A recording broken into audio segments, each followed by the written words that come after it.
Hoje, com grande alegria, na nossa aula de moral religiosa evangélica, nós vamos receber aqui a presença do Elton Rangel Pereira. Parece o nome do meu marido, não é? O meu marido é o Elton Júnior. E a Miriam Baldassare Rangel Pereira são os meus sogros e é com grande alegria eles vão hoje compartilhar o testemunho deles em missões, porque nós entendemos que como agentes de impacto, não é, que essa turma tem enfatizado esse ano, eles também devem servir ao próximo, servir a Deus, servir a missões, servir ao próximo. E eles têm uma grande experiência de 44 anos, serviram no Paraguai, serviram nos Açores, Portugal continental, na Espanha, Brasil e espetacular. Vamos desfrutar.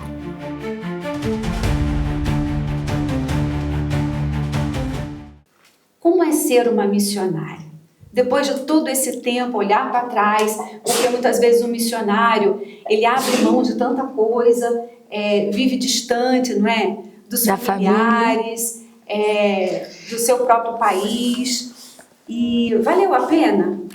Valeu a pena, porque temos a consciência de que obedecemos. E é incrível que eu nunca estranhei o lugar onde nós fomos primeiro, a primeira casa. Sempre eram casas humildes, né? Mas Deus me deu uma atitude, um sentimento de renúncia. Eu deixei o melhor no Brasil, né? Meu pai, minha mãe, meus irmãos. Deixei fartura lá na minha casa, tinha de tudo, mas Deus nos convocou para irmos para missões. Muito bem, é todo um processo, né? Nos casamos, e então, a gente quer como abreviar e acaba confundindo. Muito bem, então, fomos para o seminário, Elton foi fazer o seminário em Campos de Goytacazes. Então, quando nós já estávamos ali, fomos convidados para trabalhar numa igreja, ali no estado do Rio de Janeiro. Muito bem, nós fomos, então, meu marido falando de missões um com o outro, então ele escreveu uma carta para o diretor da nossa junta de missões. E imediatamente eles nos queriam fazer perguntas, né? Entrevistar. E nós fomos, aí perguntaram aonde vocês gostariam de ir. Nós pensávamos, em princípio, os Açores, as Ilhas dos Açores, mas nos apresentaram Paraguai, que seja feita a vontade de Deus. Então fomos ao Paraguai. Ficamos lá 2 anos e meio. Muito bem, não tínhamos água, nós não tomávamos banho no chuveiro, nós tínhamos que ir ao rio tomar banho, naquele rio de Concepción. Então as famílias iam naquele rio tomar banho. E era divertido, a gente gostava. Eu nunca reclamei porque não tinha água. Isso já era no Paraguai, né? Então lá no Paraguai eles juntavam a água da chuva para poder cozinhar, para poder beber. Mas a hora do banho era no rio. Então, graças a Deus, Deus nos ajudou a aceitar todas essas situações. E me considerava muito feliz mesmo. O Elton, o marido dela, tinha só 6 meses de idade quando fomos para o Paraguai. São muitas experiências gostosas, bonitas, né? Que a gente gosta de compartilhar. Valeu a pena ser missionária sim. Depois de todo esse tempo? Valeu, porque onde nós chegamos, encontramos amigos, fizemos amizades, foi muito bom. E dali então fomos para os Açores, uma cultura muito diferente. Enquanto eram as mulheres sentadas no chão, que vendiam manga, vendiam as frutas, e os maridos sentados lá naquela mesa, jogando baralho. Mas as mulheres trabalhando lá no Paraguai. Quando chegamos aos Açores, fomos ao mercado. E eu fiquei espantada, era só homens servindo, era só homens vendendo. Às vezes tinha lá uma peixeira, né, que vende o peixe. Mas então a gente enfrenta também essas diferenças. Como a diferença de Portugal para o Brasil, também era muito diferente diferente Paraguai e as Ilhas Açorianas. Em todas fomos bendecidos e ganhamos amizades. Era tão gostoso quando chegava lá na minha casa, lá nos Açores. Eles, outra característica muito linda que eu vi, que deve ser aqui também, eles plantavam para comer, na Ilha dos Açores. Plantava batata, covinha, tudo. E também nos traziam, então nos agradavam muito essas pessoas. Então, são diferentes, cada país é diferente um do outro. Mas posso concluir aqui que fomos felizes em todos eles. Nossos filhos juntos, nossos filhos também se adaptavam muito bem àqueles lugares que nós íamos. E a hora das despedidas era a hora mais triste, né? As pessoas lá nos Açores, então, iam todos ao aeroporto. Tanta gente foi ao aeroporto para despedir-nos, não é? Então, a gente deixa muitas amizades. Então, nosso coração parece que aumenta para caber tanta gente. Que delícia, não é? No Paraguai, nós plantamos algumas igrejas em lugares muito distantes. Eu tinha que andar 16 quilômetros para ir, 16 quilômetros a pé, para voltar, para plantar uma igreja no Paraguai. E Deus nos abençoou muito. E com isto nós pudemos ver crescer o Evangelho, né? Quantas vezes eu estava tão cansado, que deitava na relva e dormia, porque eu estava muito cansado de andar para lá, andar para cá, etc., para descansar um pouco, para poder seguir adiante, né? Para espalhar a boa notícia de salvação para as pessoas. Exatamente. A renúncia faz parte da vida do missionário. A adaptação num novo lugar, numa nova cultura, aprender um novo idioma, aceitar aquilo que não é comum, diferente do que vivia antes, da sua realidade, da sua cultura, conhecer pessoas novas, e tudo isso entendendo que existe um propósito especial, que eles carregam dentro de si, uma mensagem, algo de vida, de esperança, para levar solução, para levar libertação, para levar cura, para levar algo de Deus para a vida das pessoas. Então, vale a pena ser um missionário. Vale a pena. Vale a pena. E vale a pena porque nós tivemos 4 filhos. E Deus chamou os 4 filhos para missionários no mundo. Então, onde está o seu marido? Onde está? Em Portugal, Mangualde. Outro está em Sevilha. Outro está em Moçambique. E outro nos Estados Unidos. Nos Estados Unidos. Mas a verdade é que Deus chamou todos os nossos filhos e deu-nos a todos nós a capacidade de poder estudar, preparar-nos para servi-lo, E hoje, com os 80 anos que eu tenho, ele não me deixa doente. Olha que eu tenho 80 anos, nunca fiquei doente, né? Nunca fiquei doente. Em todos os países por onde nós fomos, Deus sempre renovou-me as forças físicas para servi-lo, E se Deus chamar você, se Deus te der esse privilégio, pode saber que Ele vai cuidar de você com todo o carinho do mundo para servi-lo. É isso que Ele faz. Muito bem. E quase o fez desistir de ser um missionário? Eu nunca tive essa aí. Nunca. Não sei, nem meu marido. Nunca. Realmente, o chamado era...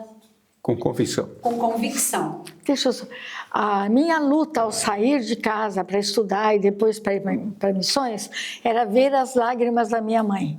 Minha mãe chorava muito, porque ela dizia, a Miriam já trabalha aqui na igreja, não precisa sair, mas ela chorou muito. E como foi difícil.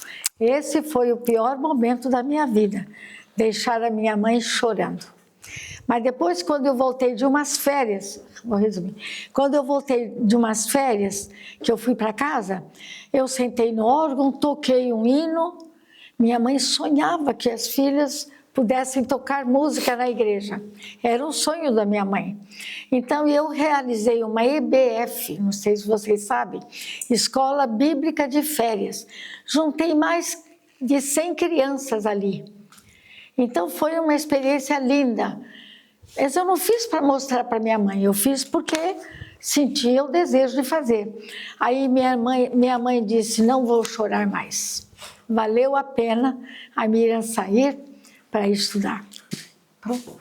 Meu sogro, como vocês sabem o lugar para onde devem ir fazer missões? Como, né, nessa caminhada vocês identificaram, nós devemos ir para tal lugar? Ou como é que é isso? Entender para onde Deus queria vos enviar?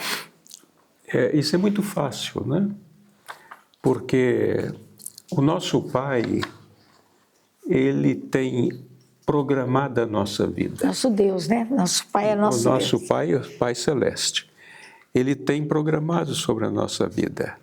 Bom, esse aqui tem essa infraestrutura de personalidade, esse aqui já tem essa preparação acadêmica, esse aqui já sabe fazer isso, fazer aquilo, e ele manda sempre para os mesmos lugares que ele quer, não é? Então, ele vai, se você decidir servi-lo, ele vai te mandar para onde ele quiser. A gente sente a segurança, né? Não é para onde você quer.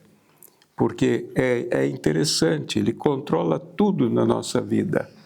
E então, minha vida foi sempre assim, sempre obedecendo.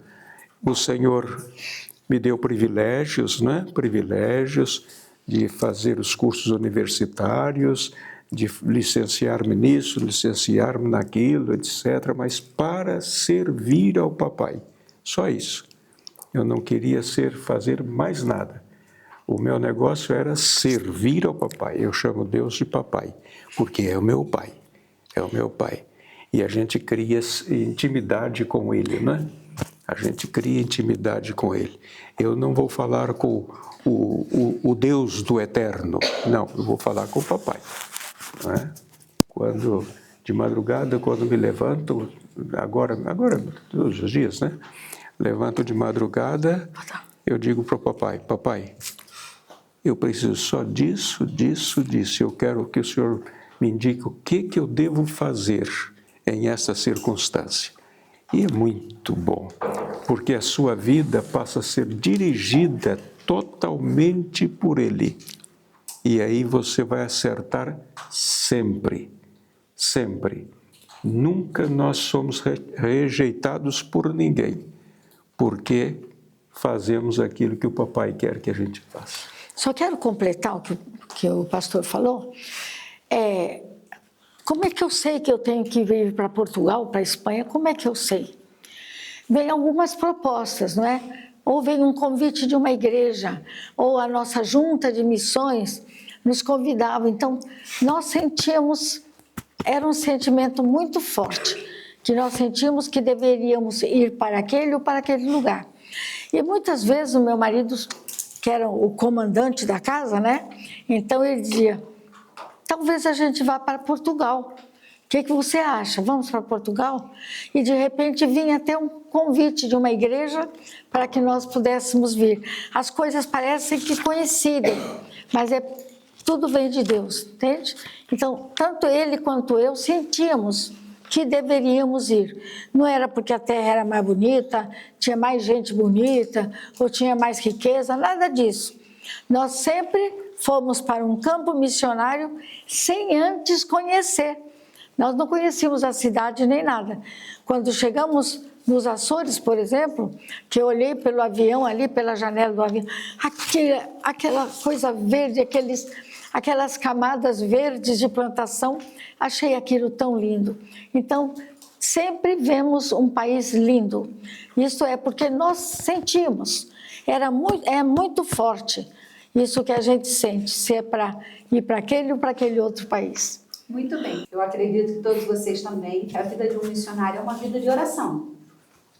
Porque é na intimidade com Deus que o missionário percebe, tem a confirmação do lugar para onde deve ir, a paz no coração, e todas essas coisas acontecem porque Deus dirige a vida de um missionário que depende dele, que ora, que o busca de todo o coração, não é mesmo? Ok, então, tenho mais uma pergunta aqui.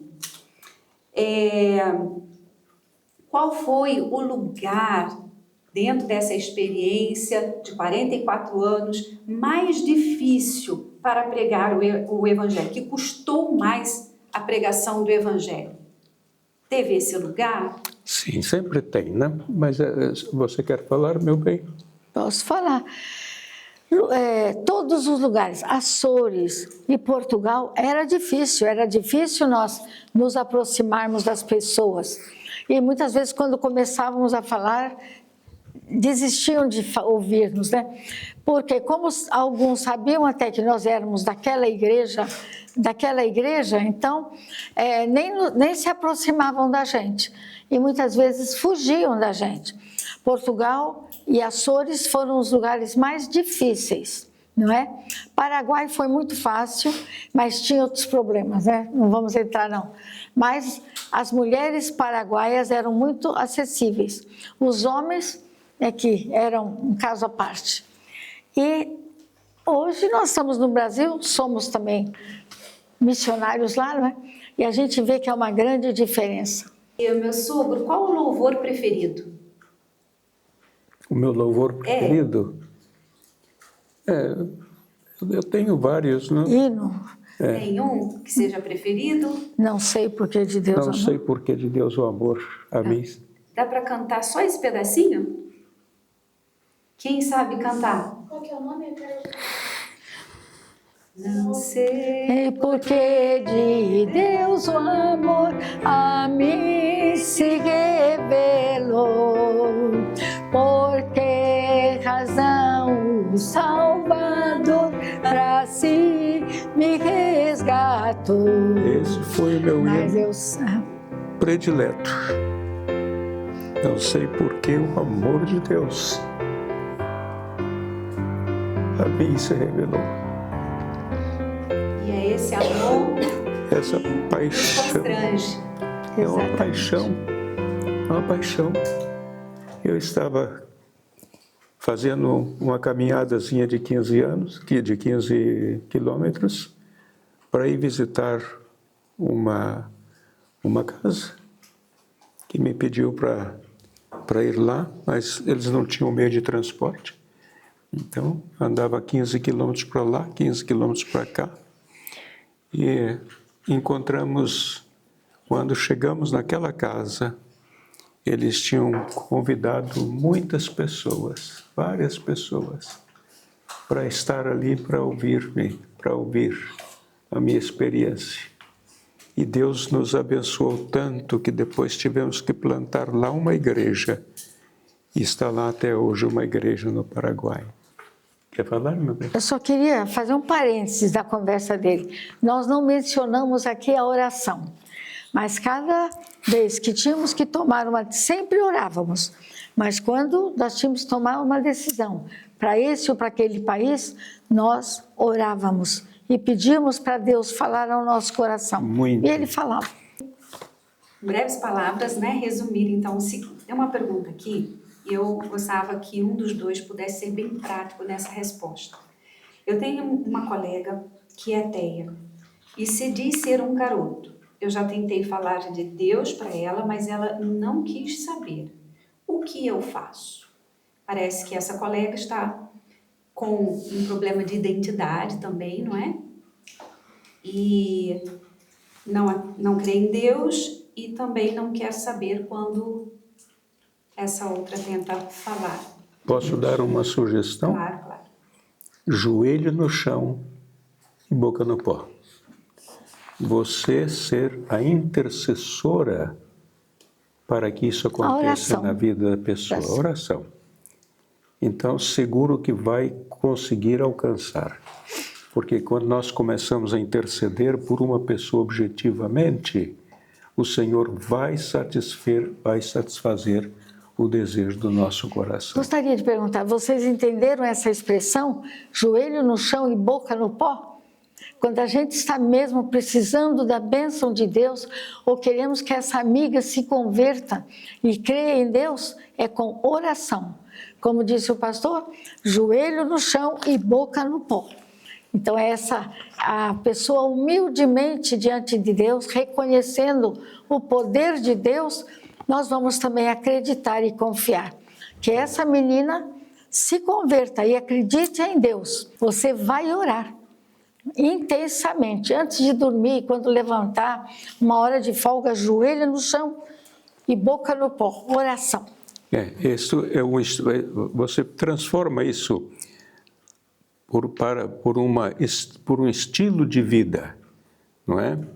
Porque quando nós dobramos os nossos joelhos e oramos com a boca no pó, pedindo a Deus para que salve fulano de tal, aquele por quem oramos não vai escapar. Este versículo que foi citado está em Lamentações 3, 29. 10 ou 3? Lamentações 3, 29. 3, 29. Isso, tá bem? Não foi inventado pela cabeça do Elton, não. Está na Bíblia, tá? Põe o joelho no chão, a boca no pó. Boca no pó. Isso mesmo. Então, que conselho vocês dariam para esses adolescentes na disposição deles de servir ao Senhor?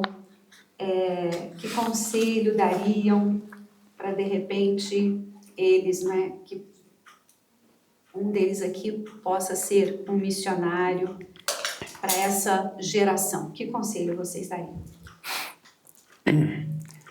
Eu posso dar o seguinte conselho, porque eu vivi na minha vida, a vida toda foi assim, entendeu, né? E Deus instrumentalizou a nossa vida para fazer o que Ele quisesse.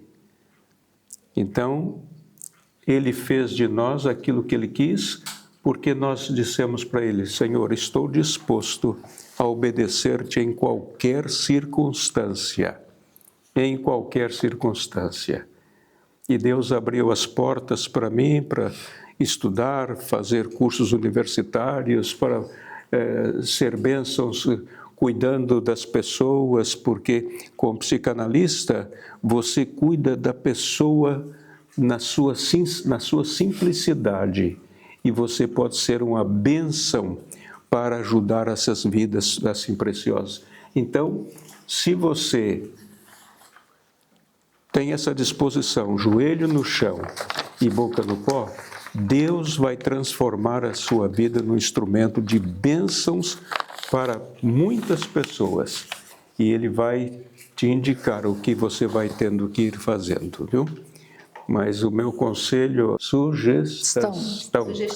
Essa sugestão é joelho no chão e boca no pó. E Deus vai transformar a sua vida num gigante na fé.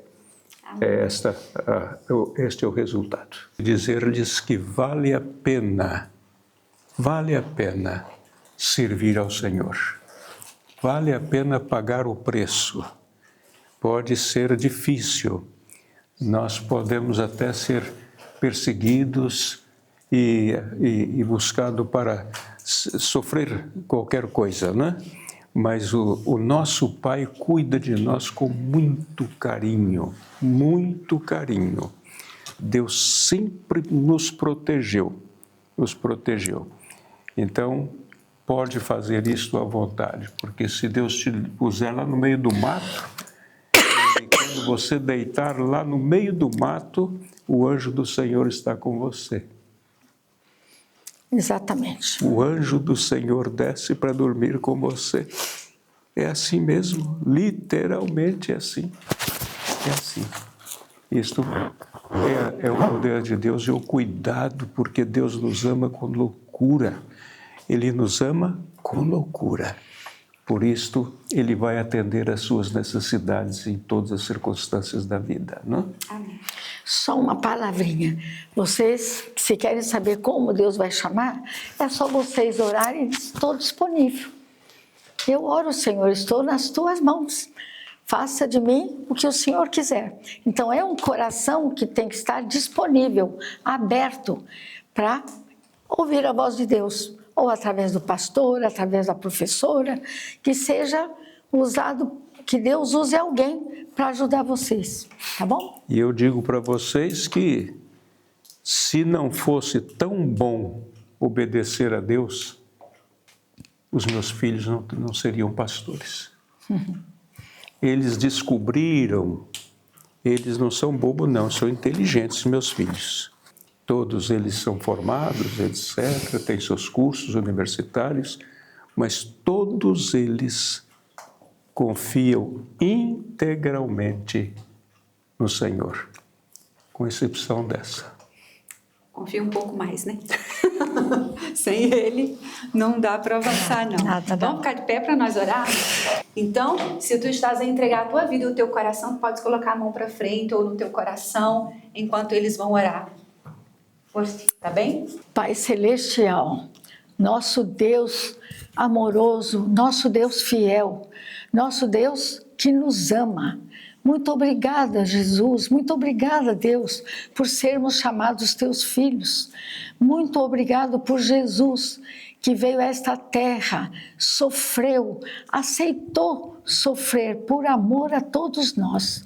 Ó Deus, muito obrigado por esse amor de Jesus, esse amor tão grande por nós. E que bom que nós o conhecemos, que bom que nós podemos servi-lo e podemos encaminhar outros a servir a Jesus também. Agora eu peço, Senhor, olhe agora mesmo para cada coração que está aqui, para cada aluno que está aqui. Olha, Senhor, para cada um. Abençoe a casa de cada um, os pais, os irmãos. Abençoe, Senhor, as famílias desses alunos aqui, que a mim me pareceu tão queridos. Muito obrigado, Deus, por essa oportunidade de termos estado aqui. E fala, Deus, ao coração de cada adolescente que tão educadamente nos ouviu e com certeza quer ouvir a voz de Deus também. Fale, Senhor, ao coração de cada um. Em nome de Jesus. Amém. Amém. Amém. Amém.